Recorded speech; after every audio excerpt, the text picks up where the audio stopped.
we dive right into this episode of Kicking Tables, we are delighted to have Nick Brown and Brendan Kahl on the call with us to talk about Reinforcements.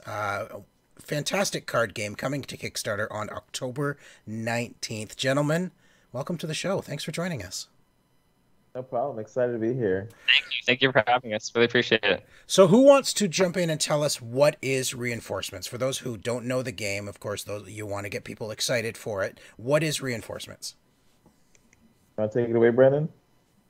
Sure. Reinforcements is a card game. It is a strategy game for 2 to 4 players. Basically, we took inspiration from the traditional card game War, and we basically like to describe it as war with extra steps. And the goal is to be the last player standing. You build up your army with cards from the deck, unlock new abilities, and yeah, be the last person standing. It's great that you say it's based on War, because when Tico and I were playing it, and of course our preview is coming out soon as well, we got to the reinforcements part of the game and we're like, this is War. Yes, yep, it's war with extra steps, like you said. So explain some of those extra steps. What are the players doing in the game? So when he said that there's different abilities, so there's different factions, babe. There's red, green, and blue, and they all have like a special ability that goes along with them. So in the game, there's like an aspect of defending your cards, and when you flip and reveal stacks of 3, you get specific abilities. So red's ability is like you get an extra attack. Blue's ability is you get an extra defend. And then green's ability is you get a swap. So it's, Brennan likes to use very specific terms. Barrage for red, fortify for blue, and adapt for green. He's very specific on it, so I got to do it as well. So yeah, so you get the specific abilities with the colors. And so you're saying in the aspect where there's a tie, that's when you call for reinforcements, and that's where the war comes in. Right. But also with like the higher card beating the smaller card. When in regular war, it's just like a random flip, and there's no choice of like when you're putting your higher versus lower card.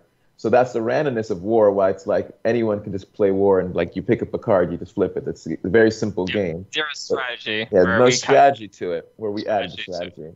Where I'm going to use my 7 to attack your 4. It's the choice of war rather than the randomness of the cards. So that's where the extra steps come in. Awesome. Okay.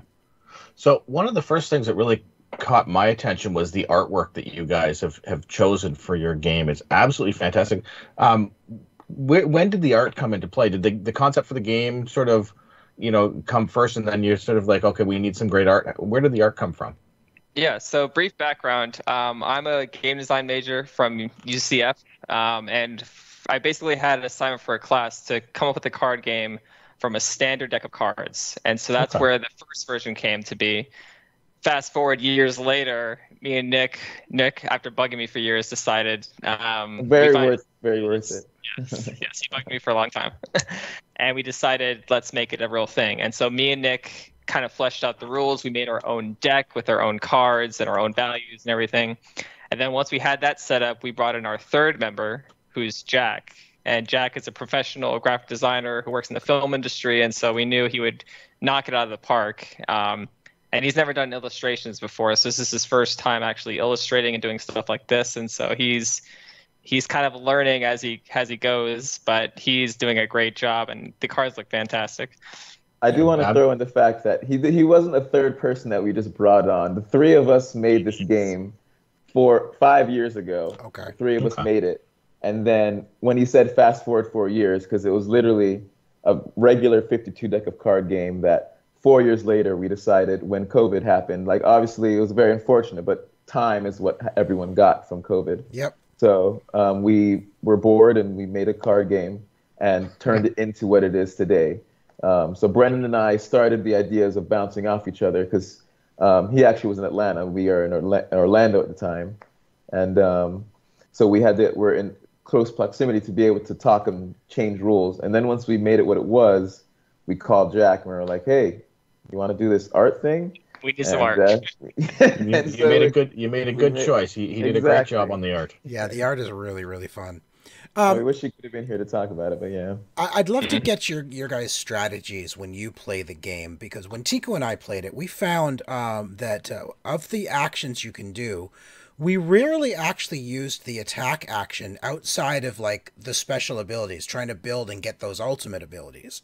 So, what is your strategy when do you go for build, build, build until you get the special abilities? What kind of strategies do you employ? It's interesting because I always thought, like, as a player, as myself, I loved having more cards in my hand, and so I try to build up first.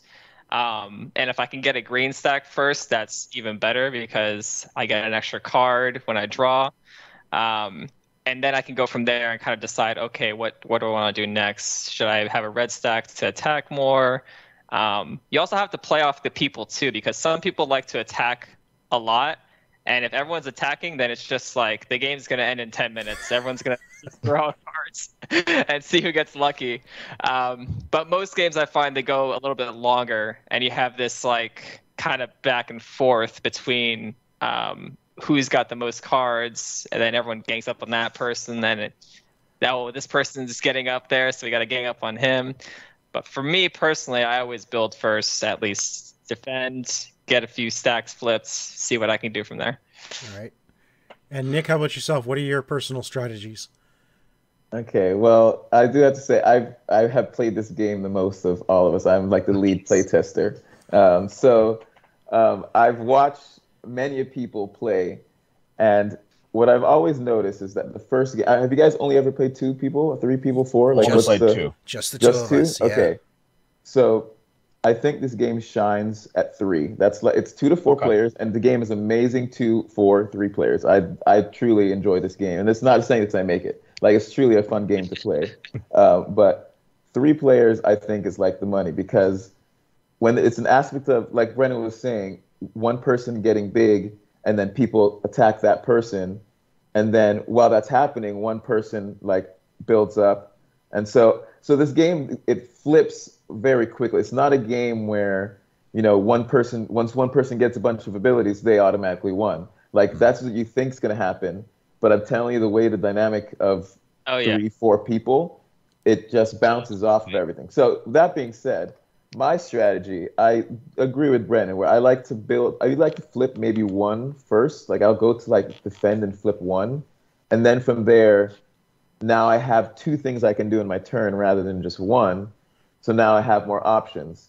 And then just from there, then you can attack some, defend some, and go about your game. But the first game that people always play, and this is something across the board, people like to turtle the first game. They build, they defend, they defend, they defend, and then because they want to see what their cards do. So it makes sense. I get it. You want to see what the red thing does. You want to see what the blue thing does. So you want to flip them. But then what happens is, if you're playing 3, 4 people your first time and everybody did that, then once you figure, all right, cool, I get the concept now. Now everyone has like 4 stacks, and then it goes like a minute to like tackle it. So the first game usually takes a while, especially because you're learning on top of like that happening. Yeah. But this game, you play 1 time, you get it. Oh yeah. And everyone's strategy is different. So that's why when I tell you my strategy, like I've seen so many people play it. Everyone plays different. Like because some people love green and they say, dude, I hate the blue. Like the blue, like it's lame. Like I don't get why it's great. But then some person's like, I don't know what you mean. This blues, I get to have 4 cards in my stack. Like when are you gonna try and beat me? I have 4 stacks. Some people are like red heavy. Like they like to just attack. Some people just, like Brennan said, those games end in 10 minutes. That's because they'll flip a red and then they just attack. So everyone's strategy is different. There's so many different ways to play this game. One of the games Tico and I played, right near the beginning of the game, I think it was probably opening hand, Tico had a mage in his hand. And, of course, I played first, so I had a stack of 2. And he immediately got rid of the entire stack because of the mage. One of my favorite moves. Immediately, I'm only down to two whatever you call them, towers, right? 2 stacks. 2 stacks. Yeah, I have 2 stacks, and he's still got 3, and then he flips and starts building a 4th one, and like by that point, I had already lost. There was no way I was going to catch up to him. Yeah. It was just an absolute annihilation. It that really game. was. It was like a mage out of his first hand and already destroys one of my towers. Oh, and That's I think yeah. what was the other one? The ultimate ability for green, where I swapped one of my single stacks for a stack of 4. A stack of 4, and just completely like he was trickling back a little bit. Yep. And it's like, and I'll take that entire stack. It felt really good. It's very satisfying good, right? to get some of those cards played. We had to look at the rules to make sure, can you actually do that? And yes, because that seems really powerful. Your example in the book actually shows 3 to 1. It's like, okay, yes, okay, you took my stack of 4 and gave me 1 back. Great. Yep. Thank you, Tico. Yep. We want to feel really good when you use those abilities. That's you're playing the game to have fun, so that's the goal. Yeah. It is very sad. I do want. So you mentioned the different player counts. I want, in your experience with your playtesting, how often do you find that people are like forming alliances and sort of teaming up on one person? I know this is what happens to me every time we play a 3 or 4 player game. Everybody teams up on me. How often were people actually, teaming up and knocking somebody out and then going head to head? To be clear, everyone teams up on Tico because he's ruthless. Yeah, no, I'm not saying it's not deserved. It's absolutely well deserved, and it's a smart strategy that works well usually. I will say, I'm gonna speak over Nick, because me and Jack will always gang up on Nick because we know he's played the most. Yeah. So we always go for him because we know at the end of the day, like, he's gonna get up there if we're not careful, and he'll be smart about it. He'll like keep quiet and do his own thing, let us kind of fight each other. Then all of a sudden he has 3 stacks. We're like, hold on, what happened here? So I'm gonna attest to his statement. It is very true.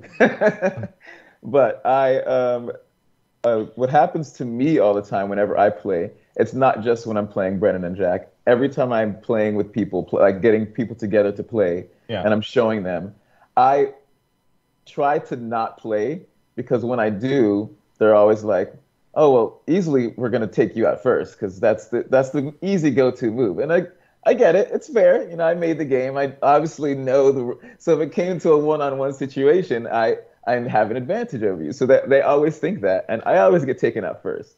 But I enjoy that, because what happens is, in the process of me playing with them, they're learning, and then they take me out, rightfully so. And then what happens, the great part is, I get to watch them play the game that is reinforcements. You get to watch the battle unfold. Exactly. I get to watch the battle unfold. So whenever that happens, yes, alliances still do happen all the time. To answer your question that you asked at the beginning, alliances are like, especially when you play with like 3-4 people. But exactly, the alliances bounce. Like it's oh, Brennan, guys, look, he literally has 4 stacks. I have 2. You have 2. Like, why are we going after each other? Let's get Brennan. And then you tag Brennan. And this is the part where Brennan says, "I'm very quiet. I'll do that. I'll point the finger, and then I'll slowly defend, and then like boom, and then I'm the one with 4, and then it's like, oh wait, we were jumping Brennan, but look, now Nick has 4, so let's go after him, and now Sean has 4, so let's go. So that's how the alliance is flipped. The game, it's really exciting. It happens all the time. People love playing, and they're like jumping and creating chaos. It's a lot of fun. How did the game evolve from the moment you envisioned the game to where it is today? What did it look like? You said 6 years ago when you started creating it. What did it look like then versus what it is now? So back then,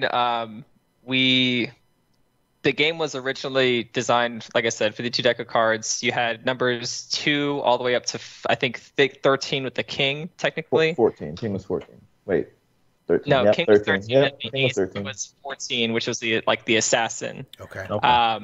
And basically, that game, there was no flipping at all. You just played cards face down, and it was kind of like a guessing game, but you also had to memorize where certain things were. And that game was tons of fun because it was just completely like no one knew what anybody had. You kind of had to remember, like, okay, he's got an 8 there, and he's got a 9 there. I have a jack, I have a queen, whatever. And from there, we kind of took that. We realized, okay, well, it's not really fun when you have, a stack of 3, a 2, and a 1, and then someone just plays a 14 and gets rid of the whole thing. So we had to scale there's numbers also some back. stacks. The stacks stayed the same. Like we had three things that were. Yeah, we just added new things to it. We added the suits actually mattered now. We added our own suits with red, green, and blue. We wanted more things you can do, so we added these extra abilities, and we gave an identity to each kingdom with like passive abilities. And then definitely scaled back the numbers because having a power 14 card was a little too much. The 1 to 7. And it just kept on growing from there. That's all. Just talking about the identity, I do love how each of the 3 suits, even though the names of them are the same for each number, they all have a unique look. Right? You can they like all of the characters in each of the suits have a very unique and similar look within the suit. They fit a kingdom and a style. So like your blue, all of the characters, even though they're all the same, the same hierarchies, they all have that look that they belong to a kingdom that would be going into battle. That's right. That's great. Together. Yeah, we decided pretty early on what at least what I wanted the colors or kingdoms to look like and envision. Red is all about like, desert Mad Max aesthetic. We even got the giant, berserker worm. Definitely original. We didn't copy off of Dune or anything like that. Nope. And then, you had blue, which is more like highlands, northern snowy. And then green is like your conquistador, Spanish, kind of like traders and stuff like that. Nice. Yeah, that's great. Yeah. So I'm curious. So with your campaign, do you have stretch goals set up? Is there like possibly a 4th color that you're thinking of adding in if you hit a certain goal? Expansion plans. What are you guys going to be doing with your Kickstarter? So right now we have a few stretch goals laid out. Most of them are box upgrades. Just better cards. We're thinking about doing foils, finishes on the cards, or at least on the crown. They pop out. Really, a lot of that comes down to our manufacturer and what they can actually do for us. But the plan is, if this is a successful Kickstarter, if people really enjoy and love the game, I have like 8 or 9 different colors or factions up here in my head already that are constantly growing. So we definitely want to do expansions in the future if our Kickstarter is funded. So it's up to the backers at that point. When it's a great game. It's a really great game. All right, we are at the fun part of this interview because before this, it hasn't been fun at all. Like, this has been. I'm excited for the fun. Yeah, let's do some. So we've got 8 simple questions for you. The lightning round, which just to get to know each of you and your board gaming habits and preferences. So we'll get Nick. You can answer first, then Brennan. You can answer really quick. First thing that comes to mind. You ready for this? Ready. All right. Zombies or vampires? Zombies. Brennan, your turn. I'm gonna say zombies. Yeah. First game you ever played? Nintendo 6. Mario Party. There we go. All right, Brennan. Geez, I'm gonna have to go with. Are we talking about video games? Star Fox 64 and 64. Well, we hope you would do board games because this is board Monopoly. game related. Definitely Monopoly. Okay. That was the first game I played ritually, for sure. Probably Sorry. Oh, yeah. Think about it. Classic games. Oh, yeah, I remember that. Classic. All right. Campaign or legacy? Campaign. I'm going to have to go with campaign. Okay. Science fiction or fantasy? Fantasy. Fantasy, 100%. Yeah. Purchasing games, local game store or online? Online. I've done a good amount of online. Local. Marvel or DC? Marvel. DC is slacking. Oh, yeah. That's for sure. All right. What's the last game you played? Size reinforcements? Yes, not reinforcements. This actually is this Back to the Future game. I don't remember the name of it, but that game was fun. Oh my goodness, what was the name of that game? It was a Back to the Future game. The card That's game? what I only remember. Was it the card? No, it's a board game. A The board board game. game, I think it's Ravensburger Nice. or Funko. You jump through the different realms of like the game. It was a lot of fun. If you haven't played it, they're not sponsored here, but they're great games. For me, it's Bang. Oh, yes. Oh, Love love that Bang. game. Love Yeah. that game. Great game, great characters. All right, last question. What's your favorite classic game? Catan. Catan. Nice. Favorite classic. I mean, I got to go with Monopoly. I have to. Wow. Okay. Okay. Yeah, just, Monopoly just doesn't like get a lot of love these days. You It know, really it's doesn't. that feeling that it invokes when you play it, that like gets people so frustrated. I just love that. Like people hate it for that reason, but it's like, why does it make you feel that way? All You know? right. Awesome. Well, before we let you go, give us your final thoughts on reinforcements. What do you really want people to know about the game, and why should they back it? Who wants to go? I'll jump first. Reinforcements, honestly, it is a great game to like have a group of like 3, 4 people sitting around and just anger flying, but in the most fun way. Like it's build your army, crush your friends is on the box. It's literally build your army while you're getting abilities and crush friendships, and then walk away and you're actually the best friends afterwards. That's what I really think about it. And for me, I just gotta say, it's you know, it's literally just a dream for like 3 college friends. That's pretty much how it started, and that's how it's been all the way up to here. It's just the 3 of us working on this, and we when we started making the game, we said to ourselves, you know, even if we don't get funded, we can at least say we made this together. And that's something that's like always stuck with me, and that's like the greatest achievement so far is that we made this game together. So, and if people want to back it because it's a great game, that's a plus. Absolutely. So hopefully that. Yeah, and to back off what he said again, it wasn't even like making money. It's the fact that people are going to be playing this game that we made, like wherever it ends up. That's the coolest thought, that someone is in a house that I don't know is going to be playing Reinforcements. That's the cool thought. Yeah, that's awesome. And of course, Reinforcement comes to Kickstarter on October 19th. So everybody go check that out. The link is in the description below. Nick, Brennan, thank you so much for joining us on Kicking Tables. It's been such a pleasure. And good luck with the campaign, even though I don't think you need it, but good luck. Thank you very much. Appreciate it. Thank you, Sean. Thank you, Tico. You're welcome. Thanks for watching, and go check out Reinforcements on Kickstarter October 19th, and subscribe to OMG Nexus right here.